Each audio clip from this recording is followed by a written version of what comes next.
வேகை வலையொலி உறவுகளுக்கு வணக்கம். இன்னைக்கு நாம மறுபடியும் ஐயா சுப வீரபாண்டியன் அவர்களுக்கு ஒரு பொங்கல் வைக்க போறோம். நீங்க தயாரா இருக்கிறீங்களா? எப்பவுமே ஐயாவுக்குன்னா எப்பவுமே அண்ணன் தயாரா இருப்பாரு. நாமளும் தொடங்கலாமா? அண்ணா, ஒரு பெரிய மனுஷனுக்கு எது அழகு? மீசை சுருள் முடியாது. அது இல்லண்ணே, வயசான காலத்துல பெரிய மனுஷனுக்கு கார்த்தி பேசும்போது பாத்தீங்கன்னா மூஞ்சி இவ்வளவு தூரம் மறைக்கிற அளவுக்கு முடி வச்சிருப்பாரு. ஆமா, அவருக்கு அடுத்து அந்த மாதிரி அதிக முடி. அவரோட போட்டியில காம்படிஷன்ல இருக்கிற ஒரே ஆளு நம்ம ஐயா தான். அதுக்காக அதெல்லாம் கேட்கல நான். இங்க வரைக்கும் அப்படி சுருட்டி பெரிய மனுஷனுக்கு எது அழகு அப்படின்னா உண்மையா பேசணும். சரிங்களா? அடுத்து வர தலைமுறைக்கு அதை சொல்லி கொடுக்கணும். தேவையில்லாம பொய் பேசக்கூடாது அப்படின்னு. ஐயா பொய் பேசல சொல்லி கொடுத்துட்டு இருக்காரு திராவிட பள்ளி. அதைத்தானே நான் சொன்னேன், பெரிய மனுஷனுக்கு எது அழகு அப்படின்னு. அவரு பெரிய மனுஷனா இல்லையா அப்படிங்கறத நாம இப்ப பாத்துக்கலாம்.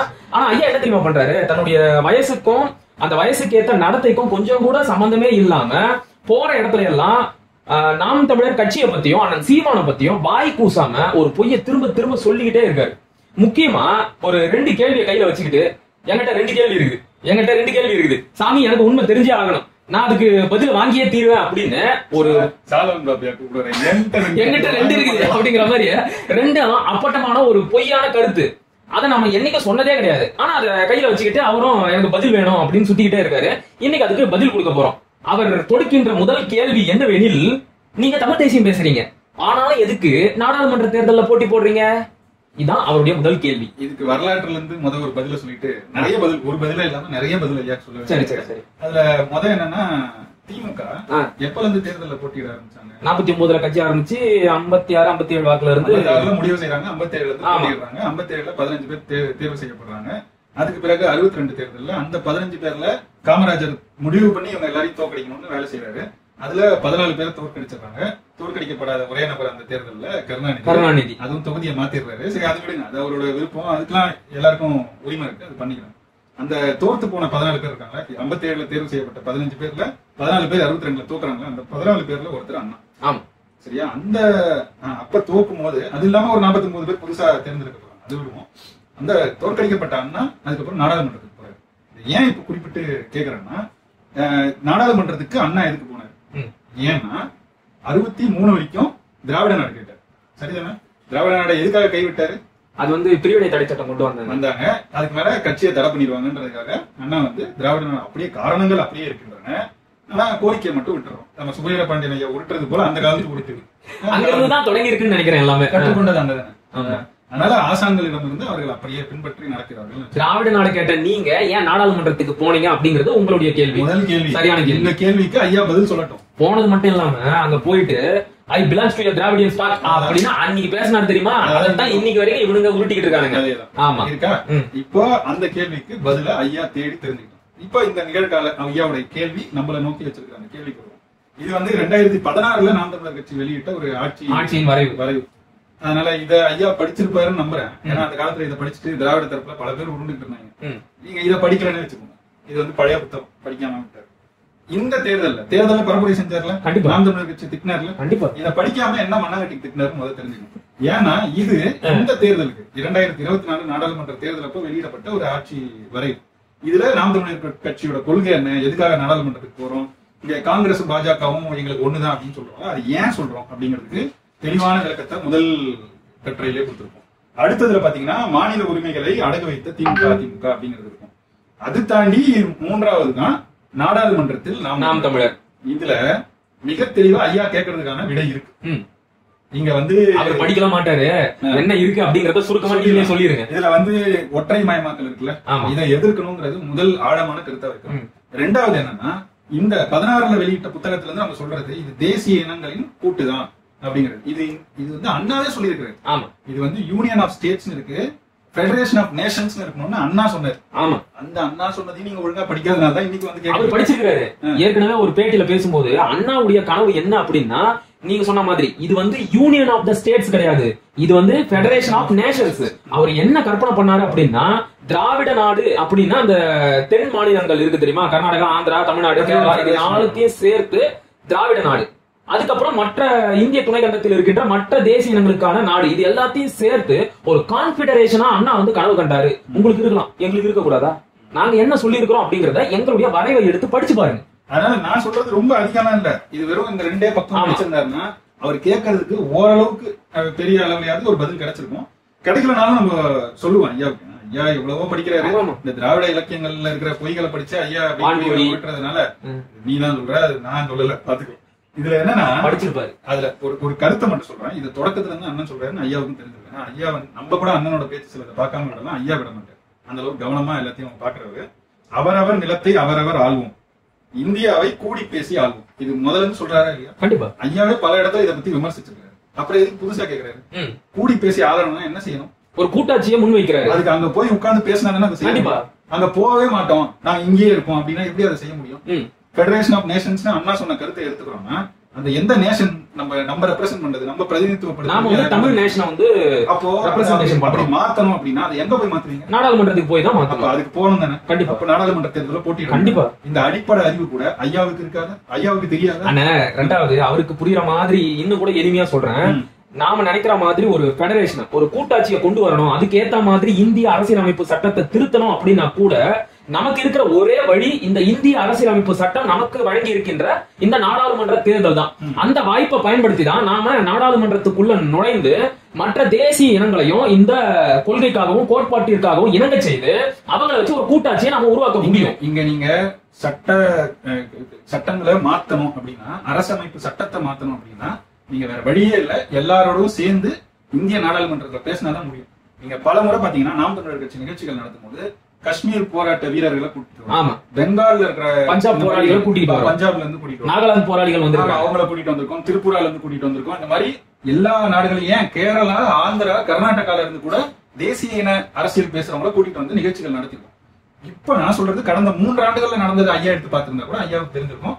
இந்த மாதிரி பிற இந்த தேசிய இனங்களை பிரதிநிதித்துவப்படுத்துற தலைவர்களை இங்க கூட்டிட்டு வந்து, தேசிய இன அரசியல் பேசுற தலைவர்களை கூட்டிட்டு வந்து, ஏன்னா சும்மா சித்தராமையாவை கூட்டிட்டு வந்து இங்க ஒண்ணும் நடக்க போறது இல்லை. கர்நாடகால இருந்து கூட்டிட்டு வந்தாலும் கன்னட தேசிய அரசியல் பேசுறவங்களை கூட்டிட்டு வரணும். ஆந்திராவில இருந்து கூட்டிட்டு வந்தாலும் தெலுங்கு தேசம் கட்சி வச்சிருக்கிறாரு, நீங்க சந்திரபாபு நாயுடு கூட்டிட்டு வந்தா ஒண்ணும் நடக்காது. தெலுங்கு தேசிய இனம்னு ஒரு அரசியல் செய்யறாங்கல்ல, அந்த அரசியல்வாதிகளை கூட்டிட்டு வரணும். இந்த மாதிரி அரசியல் பிரதிநிதித்துவப்படுத்துற நிகழ்வுகளை நாம் தமிழர் கட்சி மட்டும்தான் நடத்திருக்குங்கிறத ஐயாவுக்கு இந்தியா முழுக்க தேசிய இனங்களை ஒருங்கிணைக்கிற வேலையை நாம இப்பவே தொடங்கிட்டோம். எப்பயோ தொடங்கியாச்சு. 8 ஆண்டுகள் 9 ஆண்டுகள் ஐயாவுக்கே தெரியும். ஏன்னா வீரத்தமிழர் முன்னணியை பத்தி நம்ம ஒரு காணொலி வெளியிட்டோம்ல. ஆமா, முருகனுக்கு அரோகரா, தமிழனுக்கும் அரோகரா. அதுல பஞ்சாபியர் சொன்னாராம், இவர் செய்தாராம் ஐயா எழுதியிருக்காரு. அப்ப பஞ்சாபியர் ஏன் சொன்னாரு, எதுக்காக இங்க வந்தாரு? இந்த தேசிய அரசியல் பேசினதுனால வந்தாரு. கூடுதலா ஒண்ணு சொல்றேன், இந்த புத்தகத்தை ஐயா படிச்சா தெரியும், ஒவ்வொரு கட்டுரையிலும் நம்ம அதை எப்படி செய்வோங்கிறது இருக்குல்ல, அத வந்து எல்லா தேசிய இனங்களோட சேர்ந்து பேசி இந்த மாற்றங்களை கொண்டு வருவோம், எல்லா தேசிய இனங்களோட பேசி சேர்ந்து இந்த மாற்றங்களை கொண்டு வருவோம் தான் ஒவ்வொன்றுத்துக்கும் எழுதப்பட்டது. இப்போ இவ்வளவு தெளிவான ஒரு அரசியல் பார்வையை முன் வச்சிருக்கிற ஒரு கட்சி கிட்ட இப்படி ஒரு அடிப்படை கேள்வி கேட்கறதுக்கு முன்னாடி ஐயா கொஞ்சம் சிந்திச்சிருக்கோம். நான் ஒரு விளக்கம் சொல்லிக்கிட்டேன் ஐயாவுக்கு. இப்ப வந்து இந்திய அரசியலமைப்பு சட்டத்துல ஏதாவது ஒரு மாற்றம் கொண்டு வரணும் அப்படின்னா நாடாளுமன்றத்துல 4/3 பங்கு பெரும்பான்மை நமக்கு வேணும். ஆனா ஒரு காலத்திலையும் தமிழ் இனத்தால தனித்து நின்று அந்த பெரும்பான்மையை பெறவே முடியாது. இன்றைக்கு இருக்கிற அரசியல் சூழல்ல மற்ற தேசிய இனங்களையோ இல்ல மற்ற மாநில கட்சிகளையோ நம்முடைய கொள்கைக்காகவும் கோட்பாட்டிற்காகவும் இணங்க செய்யவும் முடியாது. அதற்கு ஒரே வழிதான் இருக்கு, இந்தியா முழுக்க இருக்கிற தேசிய இனங்களை முதல்ல ஒருங்கிணைக்கணும். அதைத்தான் நாம ஏற்கனவே செஞ்சுக்கிட்டு இருக்கிறோம். மற்ற தேசிய இனங்களை பிரதிநிதித்துவப்படுத்துகின்ற அரசியல் தலைவர்களை முதல்ல இங்க கூப்பிடுறோம், ஒரு தேசிய இன ஒருமைப்பாட்டை உருவாக்குறோம்.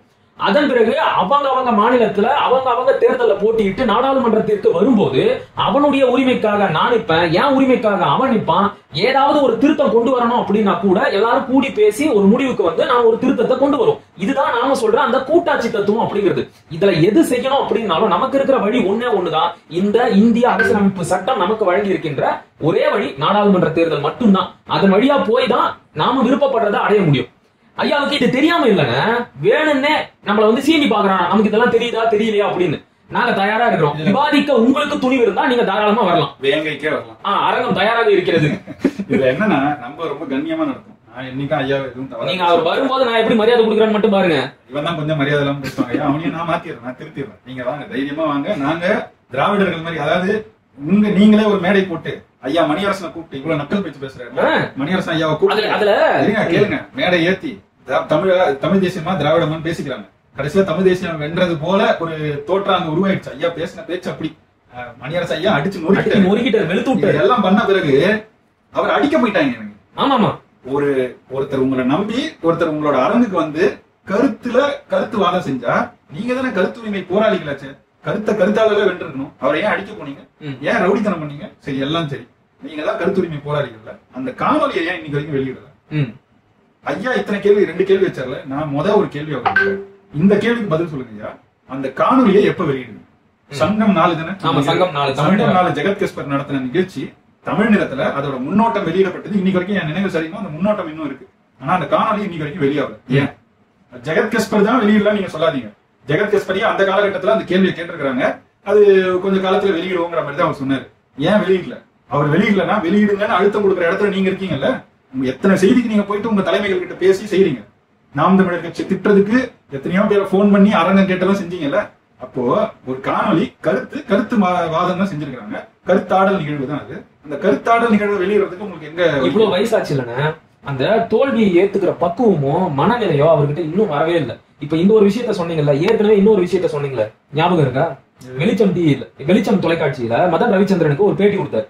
மதன் ரவிச்சந்திரன் சுபவீர பாண்டியனா உண்டு இல்லைன்னு பண்ணிட்டாரு. ஆனா மறுநாள்லயே மதன் ரவிச்சந்திரன் அந்த சேனல் விட்டே தூக்க வச்சுட்டாரு. என்னையாடா எதிர்த்து கேள்வி கேட்கிற அப்படின்னு அந்த பையனையே அந்த சேனல் விட்டு வேட்டை அடிச்சாரு. சில நேரங்களில் நாம் பொறுமையாக இருப்பதும் சரியில்லை தான். என்ன உசுப்பி விடுறீங்களா? அதுதான் சொல்றேன். ஒரு பெரிய மனுஷனுக்கு இதெல்லாம் அழகா? பொய் பேசுறது, ஒரு விஷயத்த திருச்சி பேசுறது, தோல்வியை ஏத்துக்கிற மனப்பக்குவம் இல்லாதது. அவர் அப்படிதான். அதை விடுங்க. அவரோட நிலை 75 வயசு தொடப்பறாரு. இனி அவர் தான் அதெல்லாம் சிந்திச்சு பாத்துக்கணும். இப்ப நான் திரும்ப இந்த கேள்விக்கு வந்துடும். இப்ப நான் சரி, நீங்க கேட்டீங்க எங்களுக்கு தெரிஞ்ச ஏன் தேர்தல் நிக்கிறோன்ற பதில சொல்லிட்டோம்.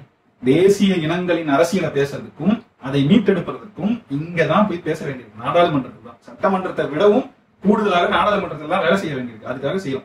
ஆனா சட்டமன்றத்து வழியா பல அதிகாரங்களை இங்க அடைய முடியும். பல மாற்றங்களை இங்க மாநில அரசுக்கு உட்பட்ட பொறுப்புகள்ல அதுக்கு இருக்கிற அந்த வலு இருக்குல்ல, பவர், அதுக்குள்ள பல வேலைகளை இங்க செய்ய வேண்டியிருக்கு. அந்த வேலைகளை இங்க திராவிட கட்சிகளால செய்யப்படல அப்படிங்கிற குற்றச்சாட்டு வச்சுதான் சட்டமன்ற தேர்தலையும் போட்டியிடும். ஏன்னா இதை ஏன் சொன்னா, இப்ப நாடாளுமன்றத்துல கட்டாயம் போட்டியிடணும்னு சொல்றாங்க. அப்ப ஏன் சட்டமன்றத்துல போட்டிடுறாங்க? அடுத்த ஒரு கேள்வி இந்த கேள்வி கேட்பேன். அதுக்காக கூடுதலா அதுக்கு அண்ணன் ஒரு தெளிவான பதில சொன்னாரு. ஒரு தடவை சூப்பரான பதில் அது. இங்க எல்லாரும் தமிழ் தேசியம் பேசுறோம்னு சொல்றாங்க. முதல்ல அதுவே தப்பு. இங்க தமிழருக்கான அரசியலே இல்ல. தமிழருக்கான அரசியல்னு ஒண்ணு இருந்தாதான் தமிழ் தேசிய அரசியலே பிறக்கும். இங்க தமிழர், தமிழ் இனம், தமிழர்களுடைய நாடு, அந்த நாட்டின் பலம் அப்படின்னு அதற்கு ஒரு அரசியலே இல்லாத போது, தமிழ் மக்களுக்கு தமிழர்கள் அப்படிங்கிற உணர்வே இல்லாத போது தமிழ் தேசிய அரசியல் என்பது சாத்தியமே இல்லை அப்படின்னு ஒரு தடவை அண்ணா மேடையிலே பேசியிருக்கிறார்.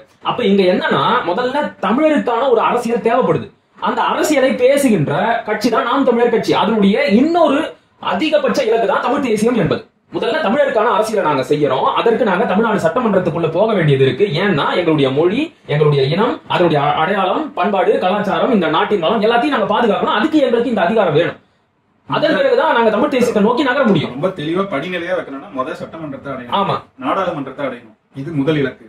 இந்த இலக்கு அடைஞ்ச பிறகு இதை வச்சு என்ன செய்ய போறோம் அப்படின்னா, இழந்த அதிகாரம், இழந்த மண் ஒண்ணு இருக்குல்ல, ஈழம், அதுக்கான அரசியலை பேசுறதுக்கே இது நமக்கு தேவைப்படுது. ஏன்னா இந்த இடத்துக்கு போய் தான் எல்லா தேசிய இனங்களுக்கும் விலக்கி அங்க நம்ம எதை இழந்தோம், அது நம்ம மண்ணு. ஏன்னா தமிழ்நாட்டிலே பல பேருக்கு அது நம்ம மண்ணா அப்படின்னு கேட்கிற நிலை இருக்கும்போது மற்ற தேசிய இனங்களுக்கு அந்த நிலையையும் அந்த எண்ணத்தையும் விதைச்சதே இவங்க தான் இருக்கு இல்லையா? இப்போ மற்ற தேசிய இனங்களுக்கும் இதை புரிய வச்சு அதுக்கு பிறகு அந்த உரிமையை மீட்டெடுக்கணும். அதுதான் இரண்டாவது இலக்கு. இந்த படிநிலைகளை தெரியாதவர் அல்ல சுபவீர பாண்டியன். எனக்கு தெரிஞ்சு தெரியும். அவர் சார்ந்து இருக்கிற அரசியலுக்காக இந்த சூழ்ச்சி, அதாவது சகுனி வேலைகள் செய்யறாங்க. சகுனி மாமாவா? ஒரே ஒரு குறுக்கீடுங்க. இப்ப நீங்க சொன்னீங்க இல்லையா, நாம நம்முடைய தேச விடுதலையை அடையணும் அப்படின்னா கூட அதுக்கு மற்ற தேசிய இனங்களை இணங்க செய்யணும் அப்படின்னு சொல்றீங்க இல்லையா? அதை பத்தி சொல்லும் போது கூட சில பேர் நக்கல் அடிக்கிறாங்க. அதெல்லாம் சாத்தியமா? மத்த மாநிலத்தை சேர்ந்தவங்க எல்லாம் இதுக்காக பேசுவாங்களா அப்படின்னு கேக்குறாங்க. பேசுவாங்க, பேச வைப்பாங்க. ஏன்னா ஜியோ பாலிடிக்ஸ் அதுக்கு ஏத்த மாதிரி இன்னைக்கு மாறிக்கிட்டு இருக்கு. அது வேற டாபிக். அதை அவங்க பேசுவாங்க, பேச மாட்டாங்க அப்படிங்கறதெல்லாம் எதிர்காலத்துல வரப்போற செய்திகள். ஆனா முதல்ல ஒரு விஷயம் என்ன அப்படின்னா, ஒரே மொழி பேசக்கூடிய தேசிய இனத்தை சேர்ந்தவர்களான தமிழர்கள் ஒரு நிலத்துல இனப்படுகொலை செய்யப்பட்டு இருக்கிறாங்க. ஆனா இன்னொரு நிலத்தில் வாழ்கின்ற அதே இனத்தை சேர்ந்த மக்கள் ஆட்சி அதிகாரம் கையில இருந்தோம் எங்களுடைய மக்கள் பாதிக்கப்பட்டு இருக்கிறாங்க அப்படிங்கறத சர்வதேச அரங்கத்துல ஓங்கி பேசுறதுக்கு கூட அரச பிரதிநிதியா ஒருத்தர் கூட இல்ல. இப்ப ஒண்ணு இல்ல, இத்தனை கோடி மக்களால தேர்ந்தெடுக்கப்பட்ட ஒரு பிரதிநிதி, நம்முடைய முதலமைச்சர் ஒருத்தர் ஓங்கி குரல் கொடுத்தா அதனுடைய வேல்யூ என்ன? பெருசா. இப்ப இந்திரா காந்திக்கு முன்னாடி அங்க இனப்படுகொலையே நடக்கலையா? நடந்துச்சுல. ஆனா இந்திரா காந்தி அட்ரஸ் பண்ண உடனே தான் அதுக்கு ஒரு வேல்யூ கிடைச்சது. அங்க நடக்கிறது இனப்படுகொலை, அதை நாங்க பாத்துக்கிட்டு சும்மா இருக்க மாட்டோம், அவங்களுடைய அரசியல் தேவைக்காக தான் அதை பேசினாங்க, அது ஒரு ஓரமா ஒதுக்கி வச்சிருவோம். ஆனா ஒரு நாட்டின் பிரதமராக அவங்க பேசின அந்த வார்த்தைக்கு ஒரு வேல்யூ கிடைச்சது இல்லையா, அந்த வேல்யூவை நாங்க எதிர்பார்க்கிறோம். அதுக்கு எங்களுக்கு இந்த ஆட்சி அதிகாரம் தேவைப்படுகிறது. இது மாதிரி நிறைய விஷயம் சொல்லிக்கிட்டே போகலாம். வங்காளதேசம் என்ன செஞ்சது இதெல்லாம் இருக்கு, அதெல்லாம் ஐயா தெரியும், ஐயா படிச்சுக்கிட்டோம், தெரியலனாலும் படிச்சுக்கிட்டோம், அதெல்லாம் விடுவோம். இப்போ மீண்டும் இதுக்கு வந்துடும். இவ்வளவு கேக்குறீங்கல்ல, திராவிடம் தான் உண்மையான தமிழ் தேசியம் பேசுனீங்களா இல்லையா? குறிப்பா 2021 வென்ற பிறகு திராவிடம் தான் தமிழ் தேசியம். யாரு இவர் பேசினாரு? திருமுருகன் காந்தி பேசினாரு, குளத்தூர் மணி பேசினாரு, இந்த கும்பலா மொத்தமா அவர் பேர் என்ன, பேராசிரியர் ஜெயராம, புதுசா இந்த கூட்டாளிகளோட அது வரைக்கும் திராவிடமுக்கும் தமிழ் தேசியம் தனி, திராவிடம் தனி, திராவிடம் நம்ம அடையாளம் கிடையாதுன்னு வகுப்பெடுத்துக்கிட்டு இருந்த பொழிலான இந்த கும்பலோட சேர்ந்துட்டு எல்லாரும் பேசுனீங்க பேசுனீங்கல்ல. நான் கேக்குறேன், உண்மையான தமிழ் தேசியம் திராவிடம்னா நீங்க எதுக்கு நாடாளுமன்ற தேர்தலில் போட்டி போடுறீங்க? நீங்க போடலாம், நாங்க போடக்கூடாது, எந்த ஒரு நியாயம் இதெல்லாம்? இது இன்னொன்னு கேட்கிறேன். அடுத்து அண்ணன் திருமாவளவன் தமிழ் தேசியம் பேசுறாரு. அவர் 50 கொள்கைகள் அவங்க கட்சிக்கு வச்சிருக்காரு. அந்த கொள்கைகள்ல முதல் கொள்கையாவே அவர் வைக்கிறது தமிழ் தேசியம், சாதி ஒழிப்பு, இதெல்லாம் தான் வைக்கிறாரு. இப்ப அந்த தமிழ் தேசியம் தான் பேசுறாரு திருமாவளவன். அவர் எதுக்கு நாடாளுமன்றத்துக்கு போட்டிடுறாரு நீங்க கேட்பீங்களா ஐயா? அவருக்கு எதுக்கு திமுக சீட்டு கொடுத்ததுன்னு போய் திமுக கேட்பீங்களா ஐயா? தமிழ் தேசிய கொள்கையை விட்டு கொடுத்தாதான் நீங்க வந்து சீட்டு வாங்க முடியும் நீங்க அவர்கிட்ட சொன்னீங்களா ஐயா? இப்படி எதுவுமே செய்யலன்னா அவர் தமிழ் தேசியம் பேசலன்னு சொல்றீங்களா ஐயா? இதெல்லாம் ஐயா தான் தெளிவுபடுத்த வேண்டியிருக்கு. இன்னும் நிறைய பேர் நாங்க தான் பேசுறோம் தமிழ் தேசியம் இதுதான், ஒரு இன்னி அளவு இப்படி மாறினாலும் அது தமிழ் தேசியம் இல்லை, இப்படிலாம் பேசுறவங்க இருக்காங்க. எல்லாம் தாண்டி பெரியார் என்ன பேசினதா நீங்க சொல்றீங்க? அவர் தான் வந்து தமிழ் தேசியம் பேசினதா சொல்றாங்க. அவர் பேசினதான் உண்மையான தமிழ் தேசியம். ஏன்னா தனித்தமிழ் நாடு கேட்டாரு, தனித்தமிழ் நாடு கேட்டாரு. என்ன மண்ணாங்கட்டிக்கு காங்கிரஸ் ஆதரிச்சு நாடாளுமன்ற தேர்தல்ல, சட்டமன்ற தேர்தல் தொடர்ச்சியா போய் பரப்புரை செஞ்சாரு. எதுக்கு வாக்கு கேட்டாரு? காங்கிரஸ் கட்சிக்கு இதுல உடன்பாடு உண்டா? நீங்க தனி நாடு தானே கேட்டீங்க. உங்களுக்கு என்ன இந்திய தேர்தல்ல வேலை? நீங்க எதுக்கு இங்க இருக்கிற இந்திய தேசிய அரசியல்ல இருக்கிற ஒரு கட்சிக்கு எதுக்கு ஆதரவா நின்னாரு? அப்போ பெரியார் பேசின தமிழ் தேசியம் கிடையாது, ஏத்துக்கிறீங்களா? தமிழ் தேசியத்துக்கும் பெரியாருக்கும் எந்த தொடர்பும் கிடையாது, ஏற்கிறீங்களா?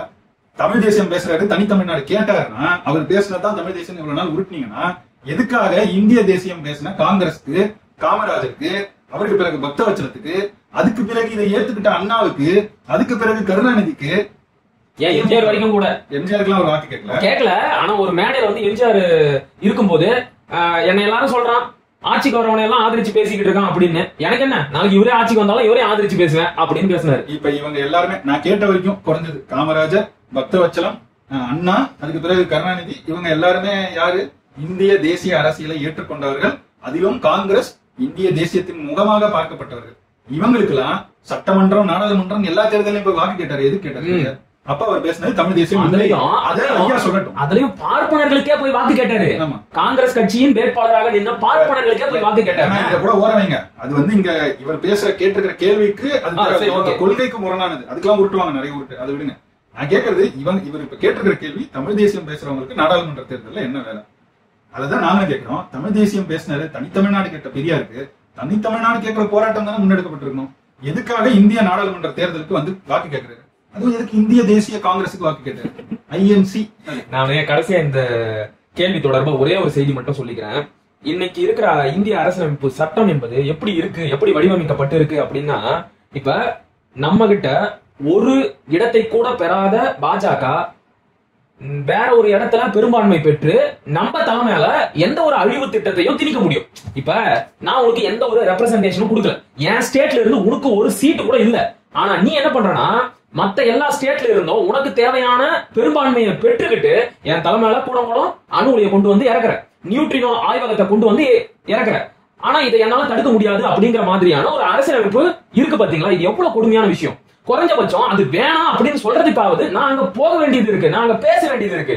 நான் உனக்கு ரெப்ரசன்டேஷனை கொடுக்கல, என் மாநிலம் உன்னை முற்று முழுதாக புறக்கணிச்சிருச்சு. ஆனாலும் நீ என் மேல இவ்வளவு அழிவு திட்டத்தையும் கொண்டு வந்து புகுத்துற, பத்தாததுக்கு என்னுடைய வளங்களை எல்லாம் சுரண்டி கொண்டு போற. கேட்டா இது இந்தியா அப்படிங்கிற, என்னோட வரிய சுரண்டி கொண்டு போற. ஐயா எனக்கான வரி பங்கீட கொடுங்க, எனக்கான பேரிடர் கால நிதியை கொடுங்க, என் மாநிலத்தில் இப்படிப்பட்ட அழிவு திட்டங்களை கொண்டு வராதீங்க அப்படின்னு நான் எங்க பேச முடியும்? இங்க மேடை போட்டு சொன்னா மோடி கேட்டுவாரா? நாடாளுமன்றத்துல சொன்னாலே கேட்க மாட்டாரு. ஆனாலும் நாடாளுமன்றத்துல சொல்றது எதுக்கு அப்படின்னா அங்க ரெக்கார்ட் ஆகும். நான் என் மாநில உரிமைக்காக குரல் கொடுத்தேன், குறைஞ்சபட்சம் நாடாளுமன்றத்தை நம்மால முடக்க முடியும். இந்த இஷ்யூக்காக தமிழ்நாட்டை சேர்ந்த நாடாளுமன்ற உறுப்பினர்கள் நாடாளுமன்றத்தையே அவையே முடக்கி போட்டாங்க அப்படிங்கிற ஒரு செய்தி வெளியாகுமா? இந்தியா பூரா அந்த செய்தி வெளியாகுமா?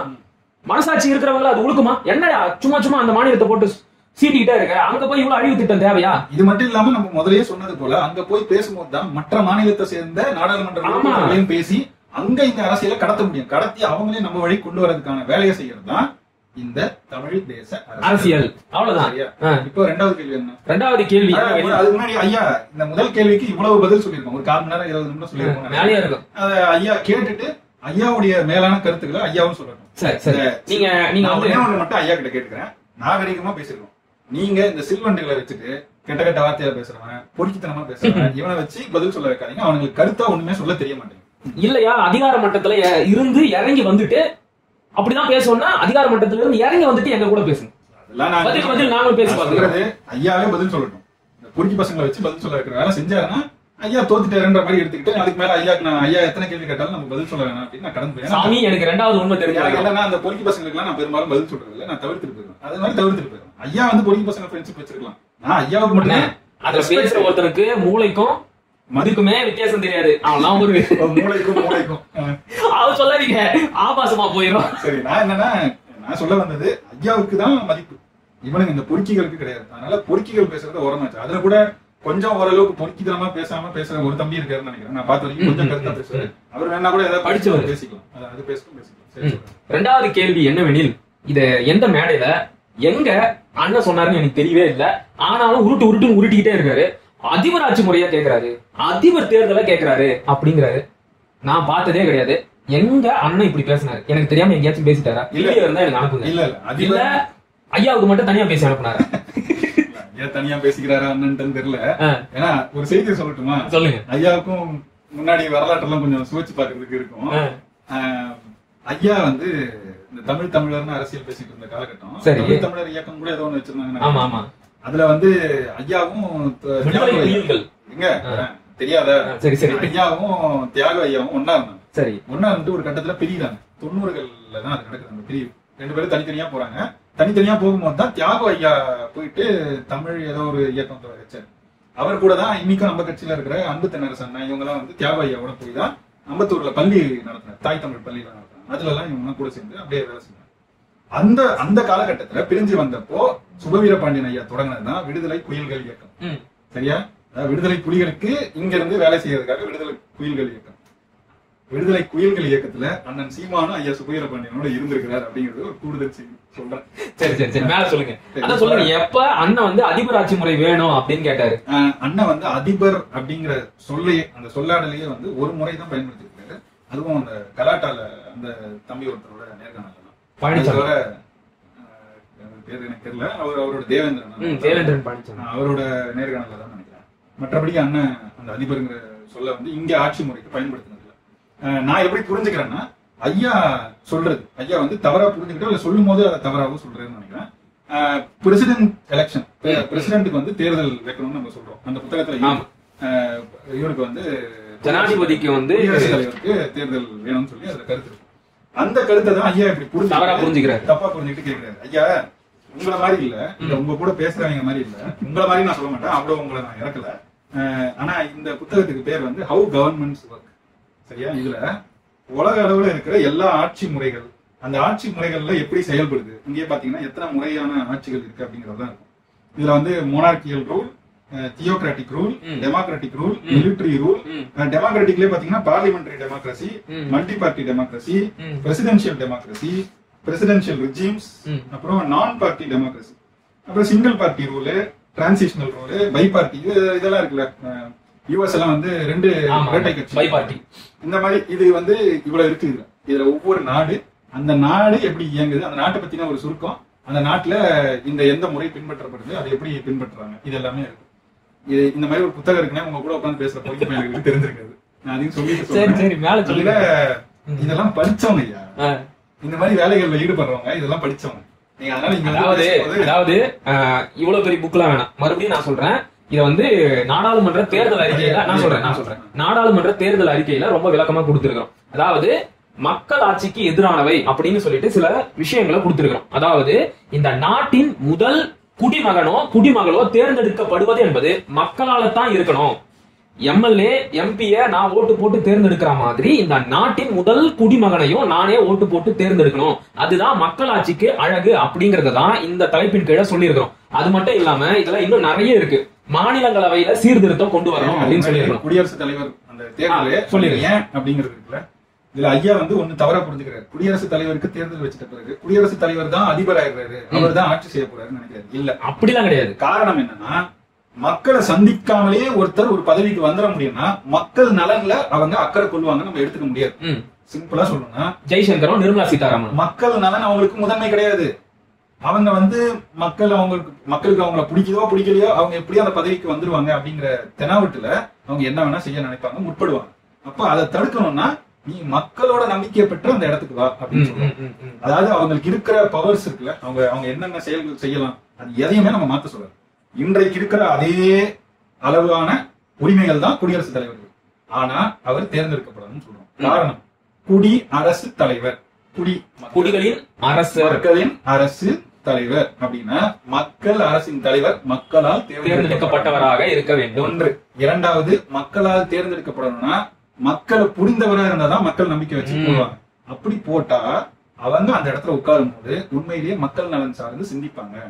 அப்ப உதாரணத்துக்கு வந்து நீட் விலக்குக்கு குடியரசுத் தலைவருடைய கையெழுத்து வேணும் அப்படின்னு கேக்குறீங்க இல்லையா, இந்த இடத்துல மக்களால் தேர்ந்தெடுக்கப்பட்ட ஒருத்தர் இருந்தாரு அப்படின்னா அவங்களுக்கு மக்களுடைய கஷ்டம் தெரியும். ஆனா நீங்க என்ன பண்றீங்கன்னா உங்களுக்கு வசதியா ஒருத்தரை தேர்ந்தெடுத்து நிக்க வச்சு உங்களுடைய எம்பிக்களை எல்லாம் ஓட்டு போட்டு அவர் வந்து குடியரசுத் தலைவரை ஆக்கி விட்டுறீங்க. இதனால என்ன ஆயிருது அப்படின்னா அவர் வந்து ஒரு பொம்மை மாதிரி தான் இருக்காரே தவிர சுதந்திரமா எந்த ஒரு செயலையும் அவரால் செய்ய முடியல. ஆனா மக்களால் தேர்ந்தெடுக்கப்பட்டவராக இருந்தால் அவர் மக்களுக்கு கட்டுப்பட்டவர். நேரடியா இந்த மாதிரி தவறான செயல்களில் ஈடுபடும் போது அரசு தடுத்து நிறுத்துறது, தவறான செயல்பாடுகளில் ஈடுபடும். அதே மாதிரி நீட் போன்ற மக்களுக்கு எதிரான அல்லது இப்போ நம்ம விவசாய திருத்த சட்டங்கள் வந்த போது அந்த மாதிரி சட்டங்கள் வருதுன்னா இதெல்லாம் வேணாம் நிராகரிக்கிறதுக்கான ஒரு கூடுதல் அங்கீகாரம் பவர் அவருக்கு இருக்கும். ஏன்னா நான் மக்களால தேர்ந்தெடுக்கிறேன்.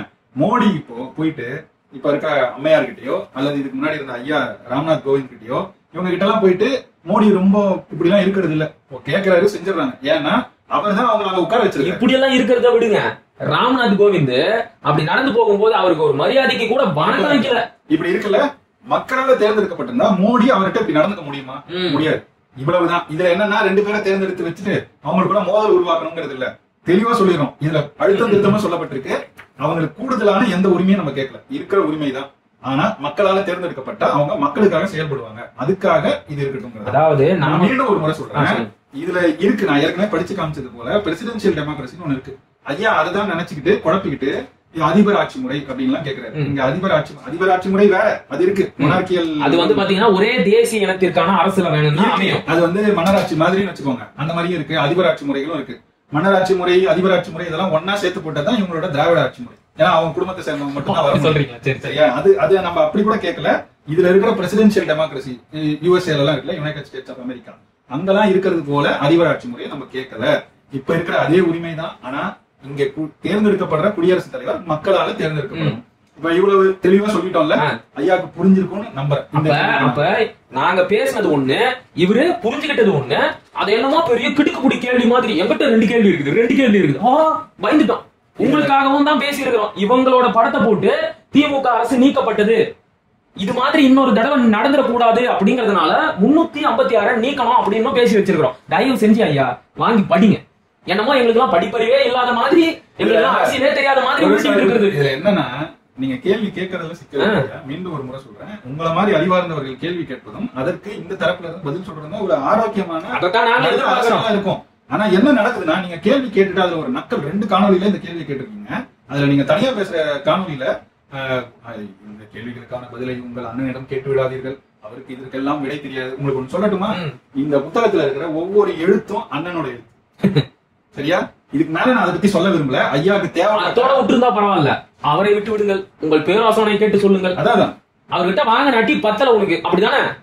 நான் திரும்பவும் சொல்றேன், இதுல இருக்கிற ஒவ்வொரு சொல்லும் ஒவ்வொரு கருத்தும் அண்ணன் சீமானோட கருத்து. சரியா? இதை யாரும் மறுக்க முடியாது. நான் சொல்றேன் அதுல மட்டும் இல்ல, இதுல இருக்கிற கருத்து அவரே எழுதுனது கிடைக்கும். இது வந்து அவரோட கருத்து மொத்தமா, ஒரு புள்ளி ஒரு கமா உட்பட எல்லாமே. இதுல எந்தெந்த சொல்ல எப்படி பயன்படுத்தணும், ராஜஸ்தானை எப்படி பயன்படுத்திருக்கணும் ஐயா படிச்சு பார்க்கட்டும், தெரிஞ்சுக்குவேன். சரியா? முதல்ல இன்னொரு விஷயம், எழுத்து பிழை இல்லாத தேர்தல் அறிக்கை. திமுகவோட தேர்தல் அறிக்கை எடுத்து பாருங்க, பக்கத்துக்கு 4 எழுத்து பிழை இருந்துச்சு. நானே பார்த்தேன், குறிச்சு வச்சிருக்கேன் நினைச்சேன். இப்போ நம்ம தேர்தல் காலத்துல நிறைய வேலைகள் இருந்ததுனால அந்த காணொலி செய்ய அந்த குழுல வந்து அக்கா கனிமொழியும் இருப்பாங்கன்னு நினைக்கிறேன். அவங்க எவ்வளவு பெரிய கவிஞர், அவங்க இருக்கும்போது இத்தனை பிழைகளா? இவங்க வந்து நம்மள குறை சொல்ல ஆரம்பிச்சிட்டாங்க. படிக்க வச்சவங்க, ஆனா அவங்க படிக்காம போயிட்டாங்க. எனக்கு ஒண்ணு புரியல, படிக்க வச்சோம் அப்படிங்கிறீங்கல்ல, சரி ஓகே படிக்க வச்சீங்க, படிச்சா என்ன கிடைக்கும்? அறிவு கிடைக்கும். அறிவு வந்தா என்ன பண்ணுவான்? கேள்வி கேட்கத்தான் செய்வான். கேட்ட கேள்விக்கு பதில் சொல்லு. அதை விட்டுட்டு அவதூறு பரப்பிக்கலாம் என்ன பண்றது? இதெல்லாம் தெரியாது, கெட்ட வார்த்தைகள் வேணா கேளுங்க, அதுக்கு அது சொல்லுவாரு அப்படின்னு சொல்றாரு. ஐயா இது ரொம்ப இழிவான அரசியல், இதை விட்டீங்கன்னா ஆரோக்கியமான ஒரு உரையாடல்களை நம்ம நடத்தலாம். அரங்கம் தயார். அரங்கத்தை கூட விடுங்க, காணொலி வாயிலா கூட ஒரு வரும் இல்ல, ஒரு காணொலி வாயிலா கூட உரையாடல் நடத்தட்டும். ஆனா நான் சொல்றது என்னன்னா, நாகரிகமா செய்யுங்க. நாங்க திரும்ப நீங்க வந்து அண்ணன் சீமானை இப்படி பேசுறீங்க அப்படின்னு சொல்லிட்டு நாங்க திரும்ப ஸ்டாலினுக்கு என்ன தெரியும், இப்போ நீங்க உங்க கூட உட்காந்து பேசுறாரு நாஞ்சில் சம்பத், அவர் வந்து ஸ்டாலினுக்கு என்ன தெரியும் சொல்லிருக்காரா? சரி, இன்னைக்கு உங்க கூட்டணியில இருக்காரு வைகோ, அவரு ஸ்டாலினுக்கு ஐயோ ஈழமா சிலோன் பிரச்சனைன்னு சொல்லுவாருங்க. மோசமா பேசிருக்காங்க இருக்கு. உங்களுக்கு நாஞ்சில் சம்பத் என்னென்ன பேசிருக்காருன்னு எடுத்து காணொலிகளை போட்டாலே ரொம்ப நாங்க அதை செய்ய மாட்டோம் ஒருபோதும். ஆனா அவங்களுக்கு அதை பத்தி கவலை இல்ல, நாங்களும் அந்த மாதிரி எல்லாம் பேசவே. நேற்று வரைக்கும் கழுவி ஊத்தினவர் தானே நாஞ்சில் சம்பத், அவரை கூப்பிட்டு வச்சு பெருமையா பேசுங்க. நாங்க கேட்க அவர் தெளிவா வராதா? இவ்வளவு நாள் இல்லாத மரியாதை எனக்கு இப்பதான் நாஞ்சில் சம்பத் மேல வருது. ரொம்ப தெளிவா சொல்றாரு, நீங்க ஐயா உங்களை பார்க்கவே முடியல, ஏதோ ஒரு நேர்காணல்ல உங்களை பார்க்கவே முடியல அப்படின்னா, நான் எங்கேயோ இருக்கேன் கன்னியாகுமரியில, நாகர்கோயில்ல இருக்கேன், நாகர்கோயில்ல இருக்கேன், பஞ்சம் பிடிக்கிறதுக்காக அப்பப்ப சென்னைக்கு வரேன் அப்படின்னு சொல்றாரு. இவர் சென்னைக்கு எதுக்கு வராரு? திமுகவுக்காக வேலை செய்யறதுக்கு, பரப்புரை எல்லாம் செய்யறதுக்கு. அதை எதுக்கு வரேன்னு அவர் வெளிப்படையா எதுக்கு சொல்றாரு? பஞ்சம் பிழைப்பதற்காக நான் சென்னைக்கு வருகிறேன். ஐயா இப்படிப்பட்ட நபர்களை தான் நீங்க வச்சிருக்கீங்க. யார் யாருக்கெல்லாம் பஞ்சமே பிழைக்க முடியாதோ, ரொம்ப கடுமையான ஒரு பொருளாதார சூழல் இருக்காங்களோ, அவங்களோட ஆற்றலை அவங்களுக்கு பஞ்சத்துக்கு ஏதோ சில பஞ்சப்படி படிகளை கொடுத்துட்டு நீங்க பயன்படுத்திக்கிறீங்க. ஆனா இங்க அப்படி இல்லை. எல்லாரும் அவங்கவுங்களுக்கான பொருளாதாரத்தையும் பார்த்து கொண்டு இந்த வேலையும் செய்யும் போது எங்களால உங்க அளவுக்கு முழு நேரமா இந்த மாதிரி அவதூறு செய்யறது இதெல்லாம் ஈடுபட முடியாது. ஆனா கருத்தா பேசுனீங்கன்னா இந்த மாதிரி கருத்தா அப்பப்ப காணொலிகள் வெளியிட முடியும். நல்ல உரையாடலுக்கு காத்திருக்கோம், கட்டாயம் கொண்டு வாங்க. நீங்க கேட்ட கேள்விக்கு நாங்க பதில் சொல்லிட்டோம். நான் ஒரு கேள்வி ஏற்கனவே நடுவில் வச்சேன். இப்ப நான் எதுக்காக திமுக வந்து அப்போ நாடாளுமன்ற தேர்தல் எல்லாம் போட்டிட்டுச்சு, அவங்கதான் கொள்கையை ஏத்துக்கல அப்படின்றது ஒண்ணு. பெரியார் வந்து உண்மையான தமிழ் தேசியவாதி, அவர் தான் தனித்தமிழ்நாடு கேட்டாரு. அவர் இருந்து கூட காங்கிரஸை ஏன் ஆதரிச்சார்? அந்த கேள்வி, இந்த 2 கேள்வி கேட்டிருக்கோம். இந்த 2 கேள்விக்கு பதில் சொல்லுங்க. உங்ககிட்ட கேட்கறதுக்கு இன்னும் நிறைய கேள்விகள் இருக்கு, எனக்கு தெரியும். ஐயா வேற மாதிரி உருட்டுட்டு பாக்கலாம். இன்னும் நிறைய கேள்வி இருக்கு. தொடர்ச்சியா அவங்க உரையாடல் செய்வோம். வாங்க பேசுவோம். நன்றி.